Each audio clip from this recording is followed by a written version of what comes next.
Olá, seja bem-vindo ao canal Cristo Salva TV. Que bom que você chegou até aqui. Aproveite e se inscreva no nosso canal e ative o sininho para receber em primeira mão todas as nossas atualizações. Eu quero te convidar e te encorajar a abrir o seu coração e receber essa mensagem, pois eu tenho certeza que você será marcado e impulsionado a viver o extraordinário de Deus. Bom vídeo! Pois bem, agora sim, abra a sua Bíblia no livro de Juízes, capítulo de número 2. Eu quero compartilhar uma palavra com os irmãos e com as irmãs. Já ministramos hoje pela manhã para uma parte da igreja. E foi um derramar da presença de Deus. Creio que não vai ser diferente neste domingo, nesse culto da noite. Juízes, capítulo de número 2, a partir do versículo de número 7. Eu vou procurar ministrar a palavra de uma forma mais rápida, porque nós queremos deixar um espaço aqui no final, para a gente poder orar com os irmãos. Juízes, capítulo de número 2, versículo de número 7, diz assim a palavra de Deus. E serviu o povo ao Senhor todos os dias de Josué, e todos os dias dos anciãos que ainda sobreviveram depois de Josué. E viram toda aquela grande obra do Senhor que fizera a Israel. Faleceu, porém, Josué, filho de Num, servo do Senhor, com a idade de 110 anos. E sepultaram-no no limite da sua herança, em Timnat-Heres, no monte de Efraim, para o norte do monte de Gaás.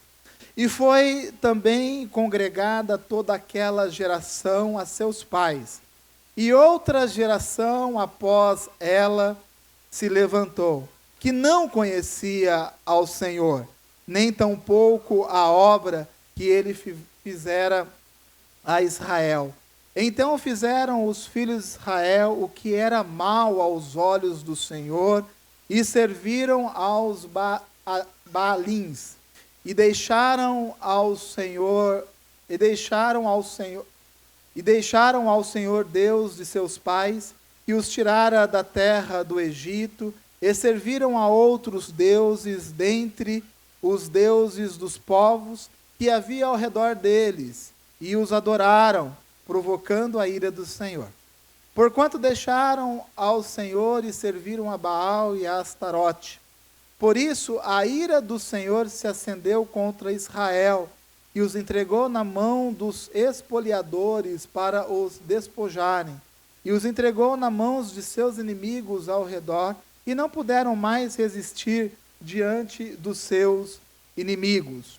Por onde quer que saíam, a mão do Senhor era contra eles para mal, como o Senhor tinha falado e como lhes tinha jurado, e estavam em grande aflição. E levantou o Senhor juízes, e os livraram da mão dos que os despojaram. Porém, tampouco ouviram os juízes, antes prostituíram-se servindo a outros deuses, e os adoraram. Depressa se desviaram do caminho, por onde andaram seus pais, obedecendo os mandamentos do Senhor, mas eles assim não fizeram. E quando o Senhor lhes levantavam juízes, o Senhor era com o juiz e os livrava da mãos dos seus inimigos, todos os dias daquele juiz, porquanto o Senhor se compadecia deles pelo seu gemido, por causa dos que o oprimiam e afligiam. Porém sucedia que, falecendo o juiz, reincindiam e se corrompiam mais do que os seus pais, andando após outros deuses, servindo-os e adorando-os, nada deixavam das suas obras, nem do seu obstinado caminho. Por isso a ira do Senhor se acendeu contra Israel, e disse: porquanto este povo transgrediu a minha aliança, que tinha ordenado a seus pais, e não deram ouvidos à minha voz, tampouco desapossarei mais de diante deles a nenhuma das nações, que Josué deixou quando morreu, para por elas provar a Israel se há de guardar ou não o caminho do Senhor, como seus pais o guardaram para nele andar. Assim o Senhor deixou ficar aquelas nações e não as desterrou logo, nem as entregou na mão de Josué. Pode fechar a sua Bíblia, feche os seus olhos também, mais uma vez, por favor. Senhor, nós te agradecemos pelo privilégio dessa noite, pela sua palavra que nós lemos, por tudo aquilo que o Senhor fez nas nossas vidas neste culto. Porém, ó Pai, nós sabemos que o Senhor tem mais para as nossas vidas. E nós desejamos mais, ó Pai.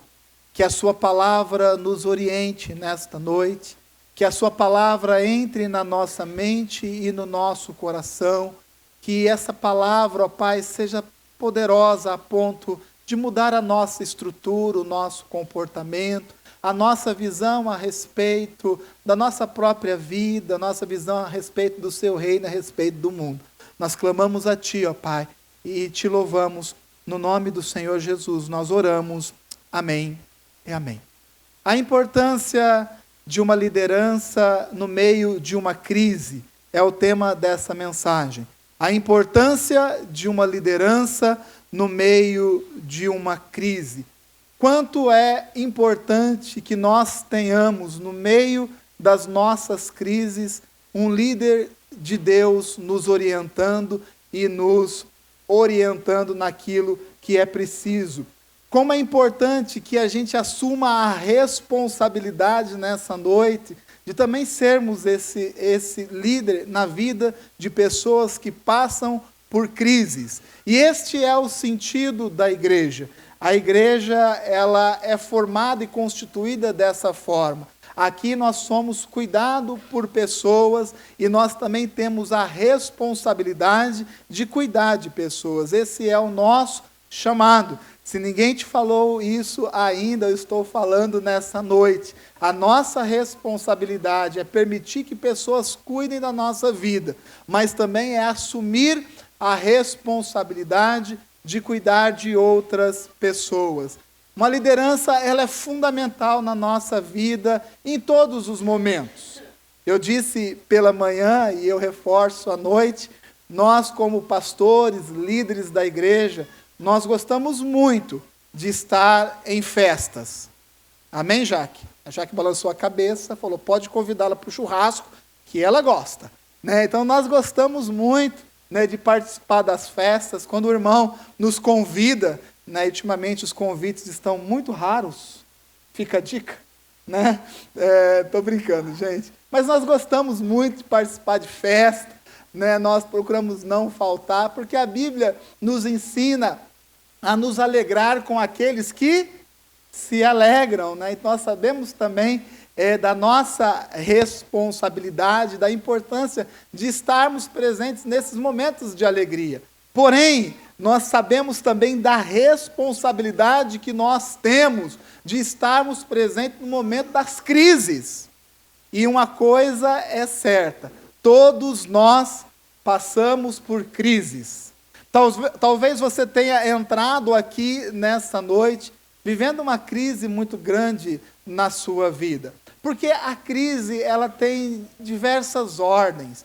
Existem crises que são crises de ordem mundial, que afeta o mundo todo. Né? Hoje basta somente um presidente de um país, né, pegar o seu celular, né, escrever uma frase numa rede social, pronto, está feito a crise aí, né? As bolsas de valores do mundo inteiro caem, a economia ela desequilibra, então a crise ela pode ser de ordem mundial e isso também nos afeta. Enfrentamos crises que são crises relacionadas ao nosso país, Graças a Deus o nosso país tem melhorado bastante. Amém? Independente do que tem escrito aí nas redes sociais, ou que muitas pessoas têm falado aí, nós percebemos, e a nossa percepção, ela não é econômica nem social, não é uma percepção desse tipo somente, é uma percepção espiritual. Amém? E eu vejo que o nosso país tem melhorado, porém, temos muitas crises ainda a serem vencidas, temos muitos desafios, e é óbvio e é lógico que isso afeta a nossa vida, também são crises que nós passamos essas crises no que eu chamo de coletivo, faz parte da vida. Mas eu sei também que muitos enfrentam as suas crises na sua família. né, um grupo de pessoas ali menor, né, a sua casa, e também é normal e natural. Gostaria de falar diferente, mas infelizmente nós enfrentamos luta dentro da nossa casa, com a nossa família, e lutas de toda forma, crises de todos os sentidos e de todos os tamanhos. Muitos enfrentam crise no seu relacionamento, marido e mulher. Né? Quem aqui casado, que nunca enfrentou uma crise no seu casamento, não precisa levantar a mão. Porque eu sei que todos vão levantar a mão. Eu não sei se tem alguém aqui que casou ontem, até mesmo você que casou ontem, com certeza alguma coisinha já teve até o dia de hoje. Né? Porque é normal e natural. Não que nós aceitamos isso e queremos viver essas crises, mas isso é pertinente ao ser humano, faz parte da nossa vida. E talvez você esteja neste lugar, nessa igreja, nesse momento, vivendo uma crise que você identifica como sendo uma crise de relacionamento, né? Você com o seu marido, a mulher com o marido com a esposa. Talvez a sua crise que você tem enfrentado seja de pai para filho, dos pais para os filhos, porque também essas crises elas acontecem, e quando ela vem na nossa vida, ela aparece na nossa casa, lógico que isso nos preocupa. Talvez você esteja vivendo isso na sua vida, talvez você tenha entrado aqui neste lugar, nessa noite, vivendo uma crise financeira muito grande. E quem aqui nunca viveu uma crise financeira? Né? Praticamente todo mundo já viveu uma crise financeira. Mas talvez a sua crise financeira seja de uma intensidade tão grande que você tenha entrado aqui de uma forma desesperada. Porém, hoje o Senhor tem uma direção para a sua vida. Amém? Independente do tamanho da sua crise, a área onde essa crise ela está instalada. Porque a crise, às vezes, ela se instala na nossa mente, na nossa cabeça. Às vezes a nossa crise não é com o outro. Às vezes a nossa crise é com a gente mesmo.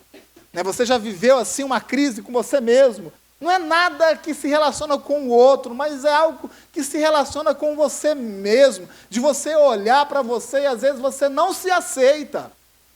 Ou você não aceita o seu jeito, a sua forma.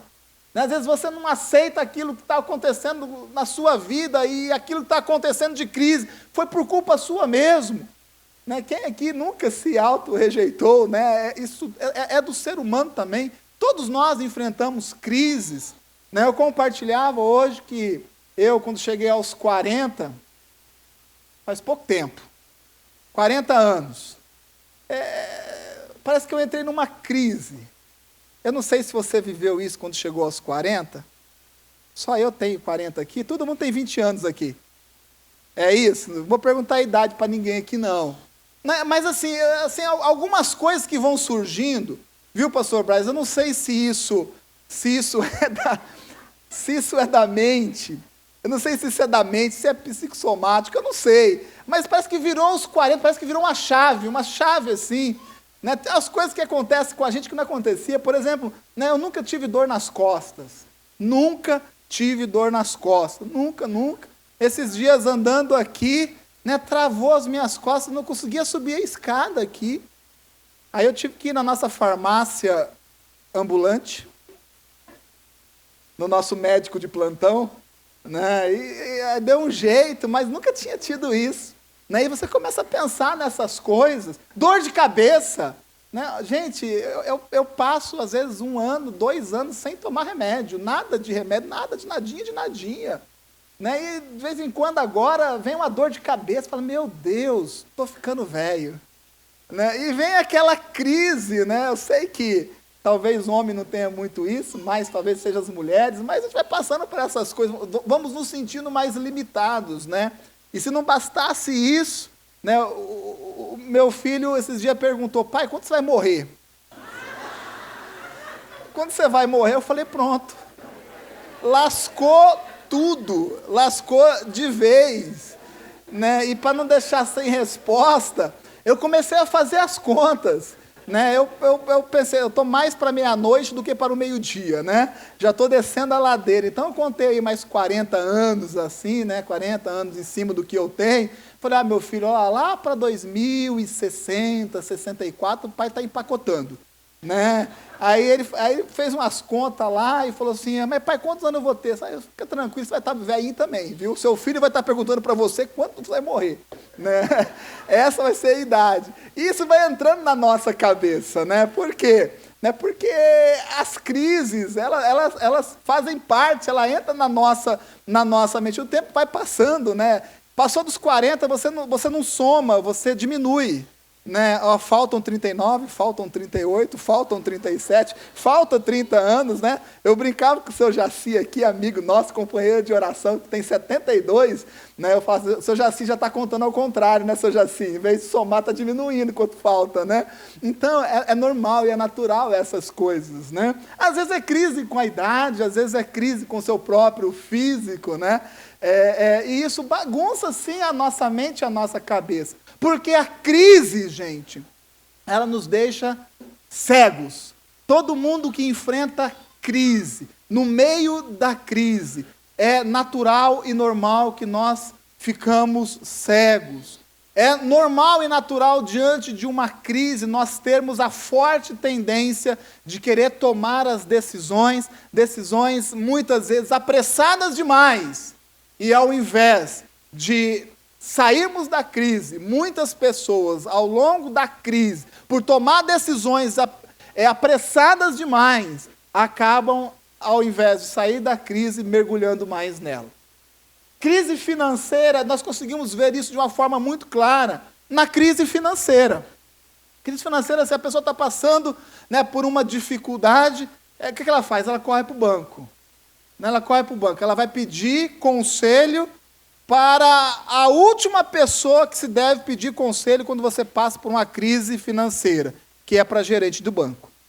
É a última pessoa, porque ele vai ver nisso a oportunidade de torcer você até cair a última moedinha. Né? Então, às vezes, nesse desespero, nós chegamos e vamos nas pessoas erradas. E o que acontece? Ao invés de sairmos da crise, nós mergulhamos mais na crise. Muitas pessoas, quando está passando uma crise no seu relacionamento, marido e mulher, ao invés de procurar um homem e uma mulher de Deus, um líder, um pastor, uma pastora, um líder de célula, do seu discipulador, não, vai procurar o quê? Né? Conselhos onde? Né? Na amiga, no amigo do trabalho, né? E no desespero, na pressa de sair da crise, acaba trocando as mãos pelos pés. Porque diante das crises nós temos a tendência de tomar decisões às pressas e sem nenhuma orientação segura.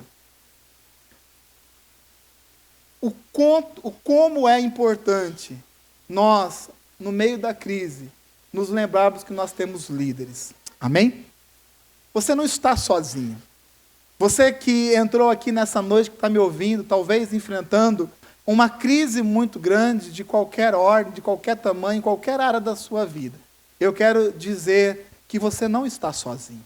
Amém? Você não está sozinho. Sabe por quê? Porque nós nos alegramos com aqueles que se alegram, mas nós também aprendemos a chorar com aqueles que choram. Você não está sozinho, meu irmão. Deus colocou um homem e uma mulher de Deus para estar junto de você. E sempre foi assim na história da humanidade. Deus nunca abandona ninguém. Sempre vai existir um homem e uma mulher de Deus para estender as mãos a você, para poder te dar um abraço, para poder te dar uma direção, não da racionalidade humana, mas uma direção que vem de Deus. Então você não está sozinho. O diabo, ele engana muito. O diabo, ele é muito astuto e ele nos engana. E um dos enganos que o diabo coloca na nossa mente quando a gente passa por uma crise é essa: nós estamos sozinhos. Todo mundo me abandonou. Deus me abandonou. A igreja me abandonou. Isso não é verdade. O que acontece é que nós, no meio das crises, temos a tendência a ficarmos cegos. Mas essa não é a sua característica mais no nome de Jesus. Amém? Você não está sozinho. Deus está contigo. E Deus está contigo através de homens e mulheres. E Ele permite que se achegue até a sua vida. Precisamos fazer uso dessas pessoas. Precisamos, no meio dessa crise, saber a quem buscar. Um homem e uma mulher de Deus que se preocupa contigo. Esse é a nossa busca, o nosso refúgio. É daí que vai vir a palavra de Deus para a sua vida. Mas muitas vezes nós nos esquecemos disso. E eu vejo e eu falo com muita tristeza. Tem muita gente dentro da igreja enfrentando crises muito grandes. Sabe por quê? Porque tomaram decisões erradas. Por não procurar os seus líderes. Tem gente enfrentando lutas na sua vida, desertos que já poderiam ter sido passados há muito tempo. Sabe por quê? Porque não tem esse entendimento. No meio da crise se apressa, acredita na sua própria racionalidade e acaba tomando decisões, piorando a situação. Mas é um momento da gente rever a nossa mente. É um momento de nós reorganizarmos a nossa forma de viver, de compreender o Evangelho. Eu não tenho medo e nem vergonha nenhuma de procurar o meu pastor diante das minhas crises. E eu também tenho as minhas crises. Muitas vezes eu saio daqui da igreja, né, e vou lá no pastor Vilela, compro 4 pãezinhos, ele come 3, eu como 1. E aí eu entro em crise novamente, né? Estou brincando. Mas eu passo também para poder conversar. Sabe por quê? Porque eu sei que quando eu estou em crise, a minha tendência é ficar cego. E eu quero resolver, eu quero tomar decisão. E quando você chama um homem de Deus, uma mulher de Deus, e começa a escutar, e você não está escutando uma pessoa somente, você está escutando Deus falando através daquelas pessoas. Está em crise, meu irmão? Procura o seu líder, procura o seu pastor. Nós estamos aqui na igreja todos os dias. Todos os dias. Eu, como pastor Braz, nós abrimos a igreja aqui, 10 para 7, 7 horas no máximo, a igreja está aberta. Nós estamos de plantão 24 horas. Líder foi feito para ser incomodado.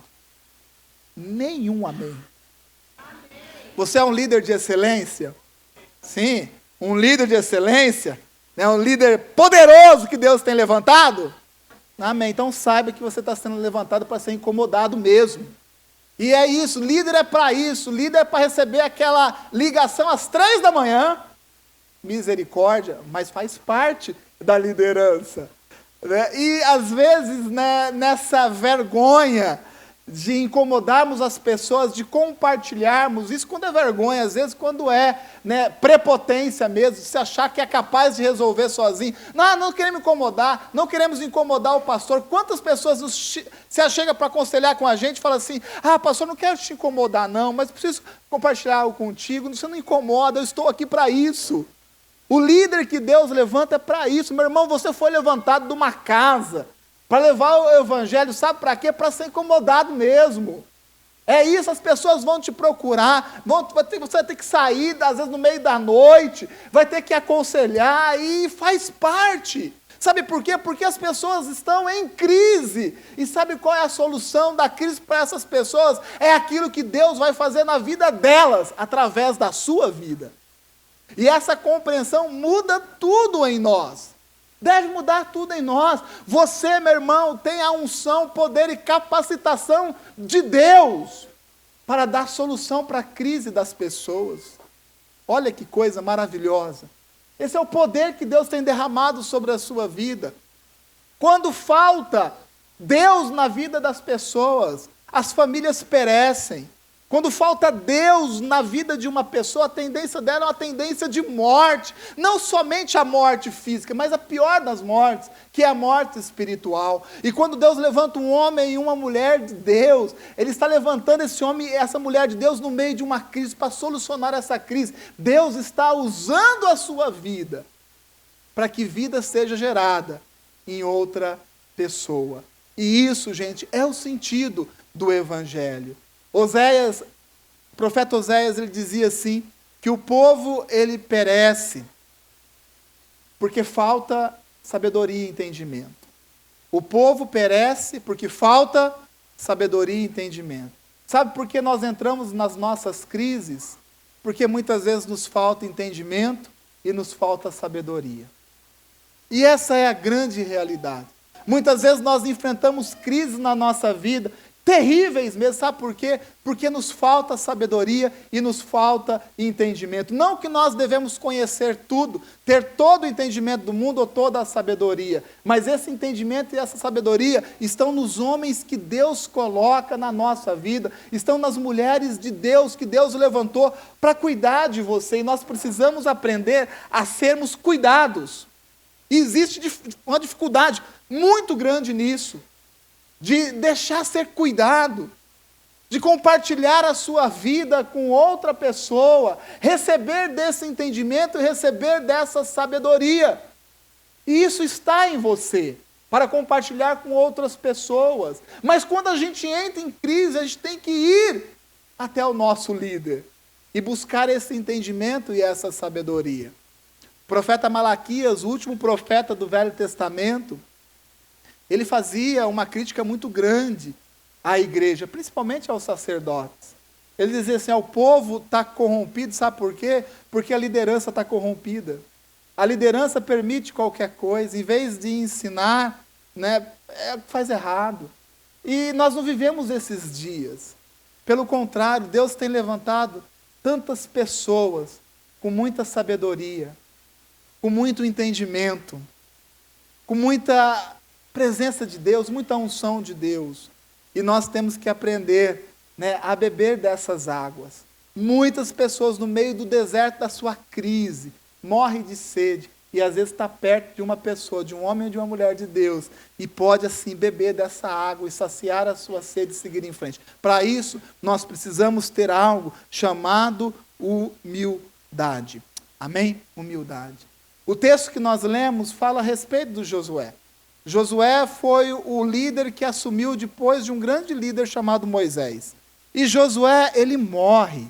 Josué morre. E Josué, ele não deixa um sucessor, um líder forte, como tinha sido Moisés, como ele tinha sido. Não deixa um sucessor. A Bíblia nos conta que quando Josué morreu, e logo após que a sua geração também morreu, o povo começou a se corromper. Sabe por quê? Porque faltava liderança. Quando falta uma liderança, falta a sabedoria, falta o entendimento, e a tendência do povo é se corromper. Meu irmão, quando nós entramos numa casa, fazemos uma célula de aliança, uma casa de paz, quando nós vamos fazer uma visita, dar um conselho para alguém, nós estamos levando a sabedoria e o entendimento da palavra de Deus, e essa sabedoria e esse entendimento é para sanar, curar a crise das pessoas. Quando nós abandonamos uma casa, quando nós abandonamos uma pessoa, quando nós abandonamos uma célula, abandonamos uma família, nós estamos dizendo assim, vivam as suas crises. Eu não tenho nada com isso. Às vezes nós dizemos assim, pastor, estava muito difícil naquela casa lá. Sabe por quê? Porque lá, e aquele pessoal lá é carne de pescoço. É difícil demais. Sabe, pastor, já estou pregando ali há 1 mês. E eles estão em crises ainda. Cada crise, pastor, abandonei. Está dizendo assim, eu sou um líder. Conheço da palavra de Deus. Sou a solução para essa família, mas eu não quero. E aí a gente condena essa pessoa ao quê? Às suas crises. E uma pessoa em meio a uma crise, quando não tem uma direção, a tendência dela qual é? Mergulhar na crise de uma forma mais profunda. Por isso uma pessoa, quando recebe a palavra de Deus, e ela se desvia, ou ela é abandonada, ela tem uma dificuldade muito maior de se converter novamente, de retomar aos caminhos do Senhor. Por quê? Porque a crise cega. Um abismo chama outro abismo. Então nós não podemos de forma alguma desistir das pessoas. E o Josué morreu, essa geração morreu, o povo ficou sem liderança, e o povo se corrompeu. E a primeira coisa que se corrompeu, sabe o que foi? Foi o culto. Foi o culto. No meio da crise, meu irmão, quando nós não procuramos a nossa liderança para expor as nossas dificuldades, os nossos dilemas, as nossas preocupações e as nossas lutas, sabe qual é a primeira coisa que a gente sacrifica na nossa vida? O culto. É o culto.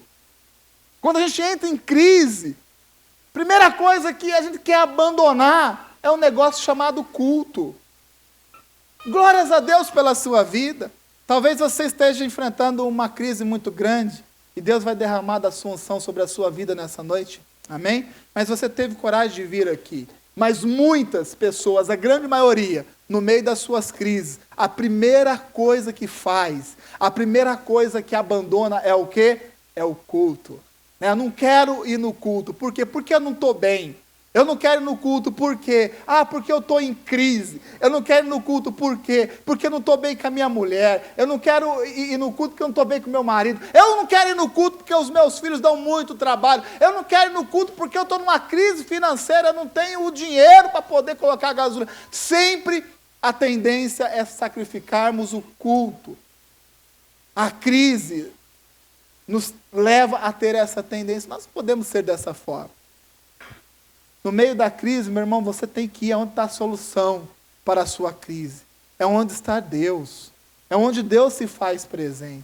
Querendo ou não querendo. E não é sempre que você vai ter vontade, não. Quando você fica doente, você não fica alegre de ir no médico. Você vai no médico porque você precisa. Não é assim? Você vai no médico porque você precisa. Porque se você não pudesse, você não iria.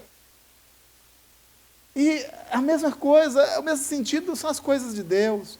Eu estou numa crise, eu preciso intensificar ainda mais o quê? A minha presença no culto. Não é só o culto reunido aqui formalmente, mas é o culto na casa. É o culto que acontece quando os irmãos da igreja se reúnem. E eu gosto demais de ver as reuniões extra-igreja formal. Esses dias eu fui ali no Rei do Cupim, tinha os irmãos ali, comendo ali. Eu falei, mas nem me chamou? Seus traíra. Tô brincando. E ali fora, no ambiente desconectado do ambiente formal da igreja. Ali é reunião. Ali é a igreja também. É tão importante essas coisas. A igreja se reunindo, o povo se reunindo. Meu irmão, o pecado que é gerado quando nós, ao invés de buscar uma ajuda de uma liderança, buscamos um conselho ou tomamos atitudes que não devemos tomar, esse pecado que é gerado em nós, esse desagrado a Deus, gera em nós uma barreira muito grande com a igreja, gera em nós uma barreira muito grande com as coisas que são de Deus, gera em nós uma barreira muito grande com as pessoas da igreja. Então, no meio da crise, irmão, quer um conselho? Se apegue aos seus líderes. Se apegue ao povo de Deus. Pode se convidar para ir almoçar na casa do outro. Amém? Pode se convidar. Não está muito bem lá, se a gente voltar para casa, Paulo vai comer. Então, deixa eu ir almoçar lá na sua casa, pelo menos fica um tempinho lá com vocês e tal, e dá um aliviar. É assim mesmo. É assim mesmo. Quantas vezes eu já saí de casa bicudo com a minha esposa? Muitas vezes. Bastante vezes. Mas sai. E aí chega na igreja, e aí a gente sabe da nossa responsabilidade. E daqui a pouco chega um irmão, que está naquele momento bom da sua vida, e aquela unção, ela é transferida para a nossa vida, não é assim? E aí você já começa a conversar, e você bota o dedinho assim, pega no dedinho da esposa, de leve, segura a mão dela, e daqui a pouco você está tudo tranquilo de novo. Isso o que é, gente? Isso é a congregação, é a comunhão. Então, no meio da crise, não sacrifique o culto, não sacrifique a igreja, não sacrifique os irmãos, pelo contrário, se apegue e se apegue ainda mais. Amém? Você recebe essa dica para a sua vida? Muito bem. O Senhor também levanta homens e mulheres para poder nos ajudar. Eu já disse isso e eu reforço. Você não está sozinho. O texto que nós lemos diz, Josué morreu, aquela geração morreu, o povo se corrompeu, abandonou o culto, entrou numa crise. O povo aqui estava vivendo uma crise tamanha, mas Deus não abandona. Deus levantava homens e mulheres chamados juízes para poder conduzir o povo. Para poder conduzir o povo. E a Bíblia diz mais, que quando o juiz era levantado, existia paz, porque Deus estava com o juiz e a situação toda melhorava. Mas a Bíblia também diz que quando o juiz morria, o povo caía novamente. Olha a importância de uma liderança.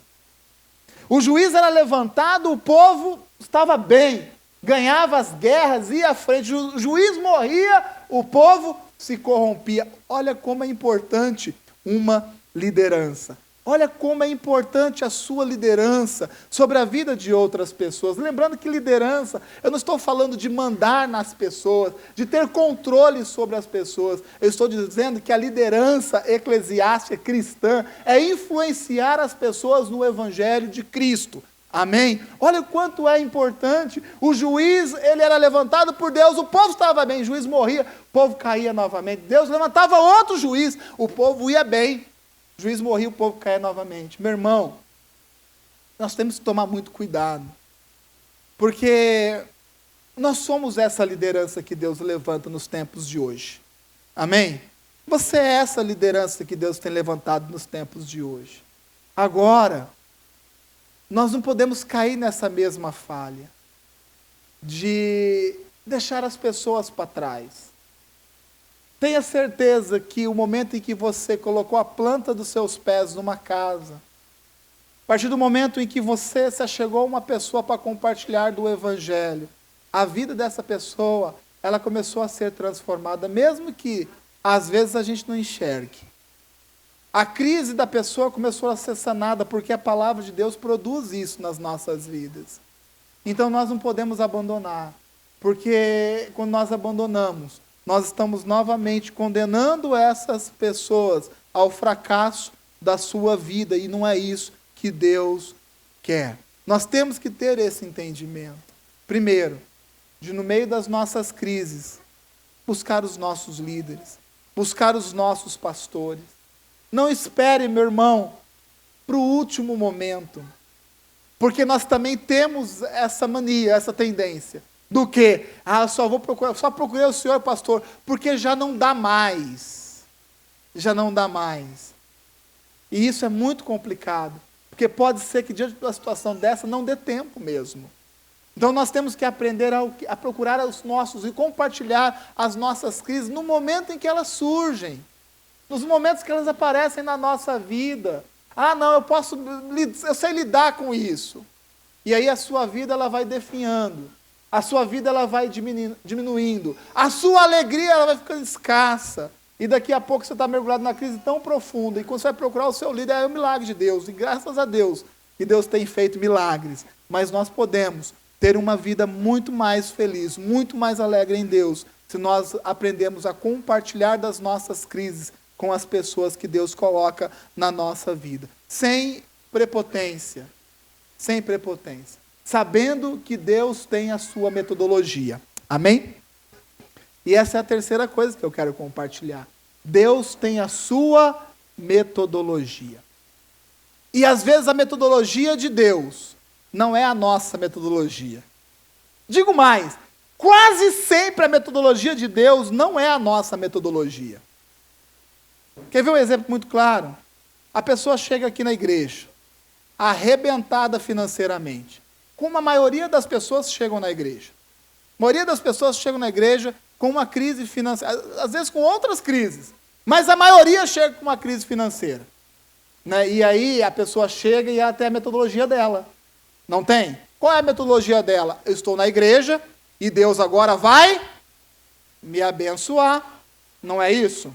Tem a metodologia dela. Né? Então eu estou vindo na igreja, Deus, estou vindo na igreja, né? Graças a Deus a minha vida agora vai ser abençoada. Nós pensamos dessa forma, não está errado esse pensamento, mas não é essa a metodologia de Deus. A gente chega na igreja, você está quebrado, sem dinheiro, sem nada. Aí sobe um gordinho aqui, fala de dízimo de oferta. Que metodologia que é essa? Eu cheguei na igreja aqui, eu estou vivendo uma crise financeira. Será que Deus não sabe disso? Eu estou sem dinheiro, Deus. Estou sem grana. Aí você coloca um rapaz aqui que vem e fala que eu tenho que dar 10% do meu salário aqui, daquilo que eu não tenho.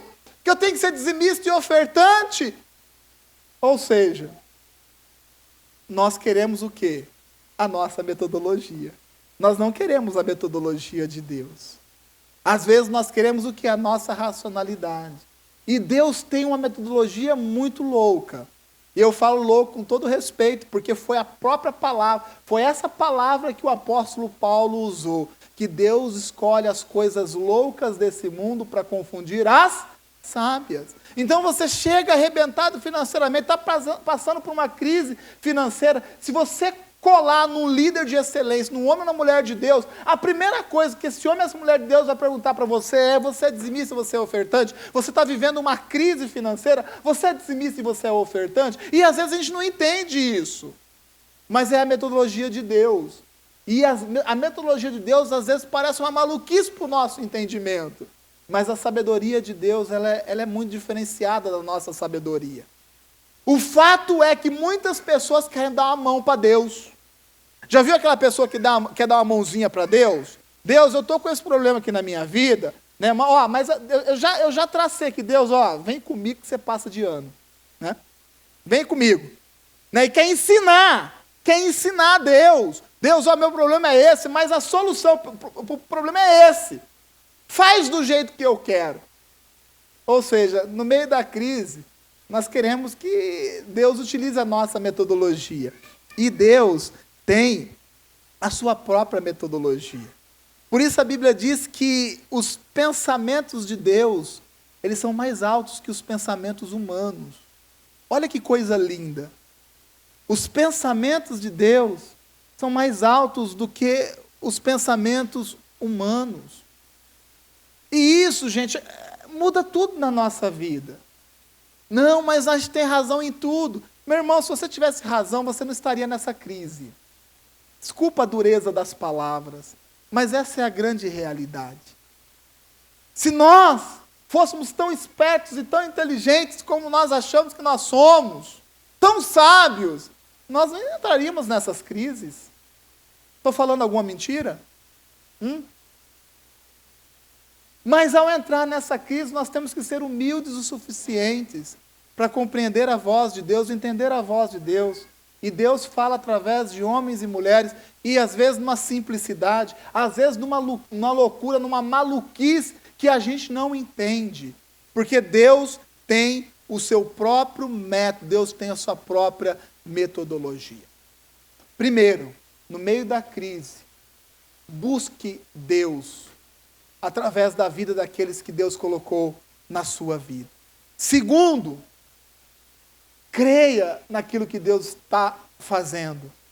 Creia na metodologia que Deus está usando na sua vida. Sabe por quê? Porque o que Deus tem preparado para a gente são coisas boas. Amém? São coisas boas. São coisas agradáveis. São coisas perfeitas. E isso é o que vem de Deus. Não é certo, meu irmão, a gente viver no meio de uma crise. Às vezes, a gente olha para algumas pessoas que enfrentam lutas e crises por tanto tempo. Às vezes, está na igreja por tanto tempo. E por tanto tempo enfrenta a mesma luta. Está errado isso. Está errado. É preciso renovar a nossa mente. Não estou dizendo que no mundo nós não teremos aflições. Que no mundo nós não teremos as nossas crises. Mas o que eu estou dizendo é que essa crise, essa aflição, esse deserto, não é moradia. Amém? Não é moradia. Não é certo você viver num pé de guerra dentro da sua casa. Está errado. Está errado. Crises acontecem. De vez em quando a chapa esquenta. Esquenta sim. Mas não é certo você viver ano após ano numa luta, numa intriga dentro da sua casa. Não é certo você viver anos após anos com problema de relacionamento com seus irmãos, com a sua família. Não é certo você estar aqui dentro da igreja há tanto tempo e ainda ter um problema, uma crise com algum irmão aqui da igreja, quando não com o pastor. Tem gente que vive dentro da igreja tanto tempo e ainda tem crise com o pastor. Eu estou aqui nessa igreja, mas o pastor não desce na minha garganta. Né? Não desce na minha garganta. Olha que eu amo essa igreja, né? Mas pastor, né, o que ele fala, o jeito dele, isso não me desce não, meu irmão. Isso é uma crise. Né? Você está vivendo uma crise, saia disso. Você precisa sair disso. Tem gente que é crise constante. A mesma crise constantemente, anos após anos. Nada de novo acontece na vida da pessoa, nem de bom nem de ruim. É sempre a mesma coisa. E não, isso não está certo, isso não está correto. Nós vamos passar pela aflição, nós vamos passar pela crise, sim, vamos passar. A gente passa, não é moradia, não é lugar para se morar. E às vezes nós vamos criando um casco tão grosso, né, um couro tão grosso, que a gente fica no meio daquilo, eu aguento. E a gente acha que isso é algo bom, mas não é bom não. A crise a gente passa, enfrenta, aprende, com a ajuda das pessoas que nos amam, ouvindo a voz de Deus, se sujeitando às coisas de Deus. A gente passa por essa crise, aprendemos e nós seguimos em frente. Então não é certo nós vivermos desse jeito. Não é isso que Deus quer para a sua vida. Ah, Du, mas eu aguento, eu sou forte, pode bater na minha cabeça aqui, eu aguento. Você nada mais é do que um cabeça dura. Está sendo um cabeça dura. Porque não é desse jeito que Deus quer.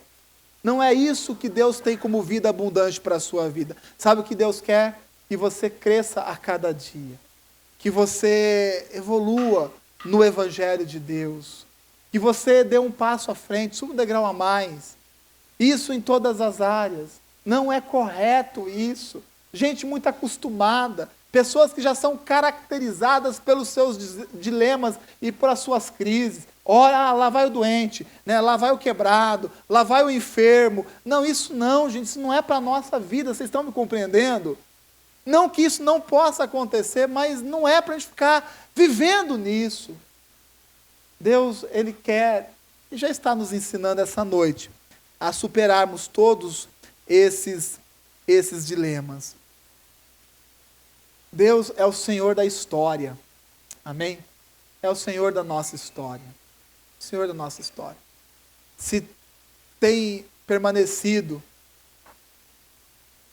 uma parte da sua história, e essa parte da história não é muito boa, isso tem permanecido por um bom tempo, é o momento da gente quebrar isso. Amém? É o momento de colocar um ponto final nisso. De que forma?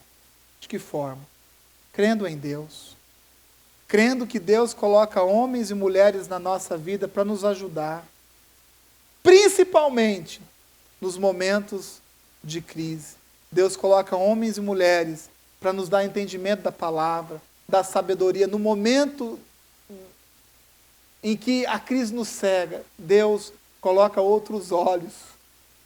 Nos ensina a enxergar com os olhos de outras pessoas. Gente, isso é de uma riqueza sobrenatural na nossa vida. Aprender a enxergar com os olhos de outras pessoas. Estamos mergulhados numa crise, às vezes uma crise tão profunda, no fundo do poço não enxergamos nada. Mas Deus coloca um homem e uma mulher lá em cima, que está enxergando, e nos dá a mão, e a gente confia no método de Deus, da forma que Deus está agindo na nossa vida. E nós saímos desse poço, nós saímos dessa crise, e é essa compreensão que nós precisamos ter. Essa palavra tem duplo sentido. Ela te ensina, ela nos ensina a superar as nossas crises. Sim, nos ensina. Um caminho que a gente tem que percorrer para superar as nossas crises. Mas essa palavra também nos posiciona no reino de Deus.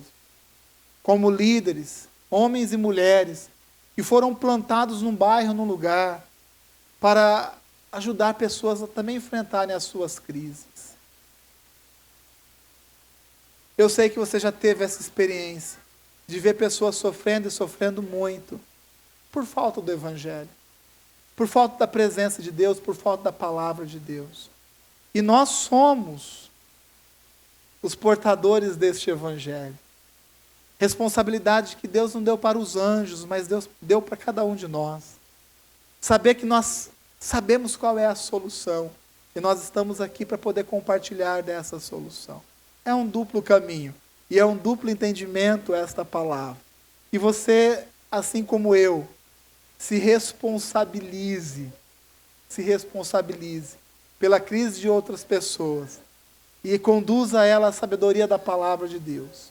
Que você, no meio da sua crise, e se você não está enfrentando, um dia ela vai aparecer, ou se você está enfrentando uma crise muito grande nessa noite, nós vamos orar por você.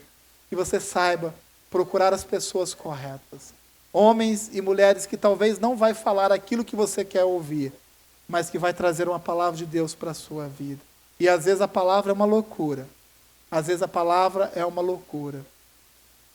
Eu me lembro que eu aconselhei a Carol, quando ela chegou na igreja, ela fazia psicologia, estava cursando psicologia, e ela chegou na igreja e ela entrou numa crise muito grande, porque ela tinha bolsa, ela só podia estudar porque ela tinha bolsa, ela ganhava bolsa.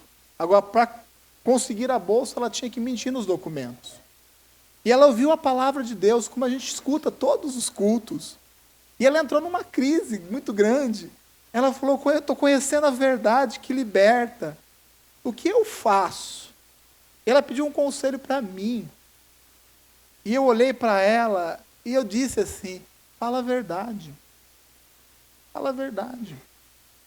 Ah, mas eu vou perder o meu curso, o meu sonho de ser uma psicóloga vai por água abaixo. Eu digo, creia em Deus. Creia no método de Deus. E ela disse, tá bom. E no ano seguinte, ela entregou os documentos como deveria entregar. E mantiveram a bolsa dela. E ela não precisou mentir. E ela se formou. Quantos não chegam numa formatura, numa faculdade, sabe por quê? Porque carrega um monte de mentira na sua vida. Não acredita no método de Deus, no milagre de Deus para a sua vida. E às vezes é loucura. E às vezes é loucura. E hoje ela está aí formada e nos ajuda tanto aqui na igreja. Sempre que eu preciso de algo voltado, ela nos ajuda. Crê na metodologia de Deus. Você está disposto a crer na metodologia de Deus? De ouvir os homens e as mulheres que Deus coloca na sua vida? Se você está disposto, com certeza Deus vai derramar sobre a sua vida de uma unção poderosa nessa noite. Eu quero orar com aqueles que, assim como eu, enfrentam as suas lutas. Porque eu também enfrento as minhas lutas.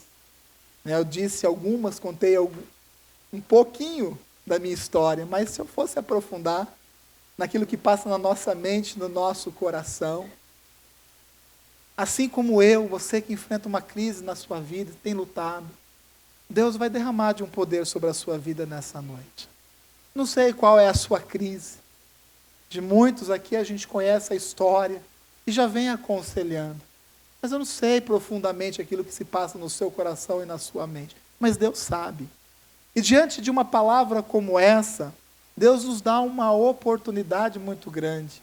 Não só de compreender a palavra, mas de receber uma unção para que essa palavra seja aplicada na nossa vida.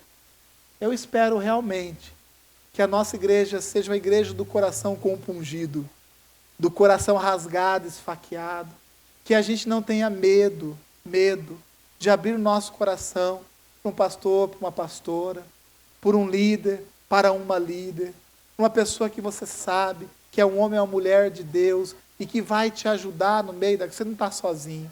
E que vai te ajudar no meio de uma crise. E você se coloque à disposição de Deus. Deus, estou aqui. Mande essas pessoas, se elas já não estão presentes na sua vida. Porque eu sei que eu tenho algo dentro de mim que pode sim ser a solução para a vida dessas pessoas. Para a crise instalada na vida dessas pessoas. Eu gostaria muito de orar por você nessa noite. Talvez a sua crise seja dentro da sua casa. Talvez a sua crise seja no seu trabalho. Talvez a sua crise seja na igreja. Talvez você esteja vivendo uma crise espiritual. A crise espiritual, ela existe, gente. Ela existe. Talvez seja a sua crise.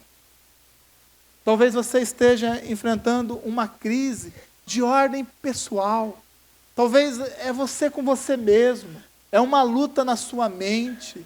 É uma luta com as suas emoções, com os seus sentimentos. Talvez seja a sua crise.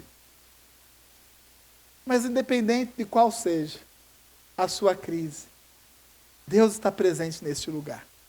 O poder de Deus está presente neste lugar. Se você assim crer, sobre a sua vida vai ser derramada de uma unção, de uma capacitação. E você vai compreender o caminho correto, a solução correta, para que a gente possa sair dessas crises que nós estamos vivendo. Você recebe essa palavra? Feche os seus olhos, por favor.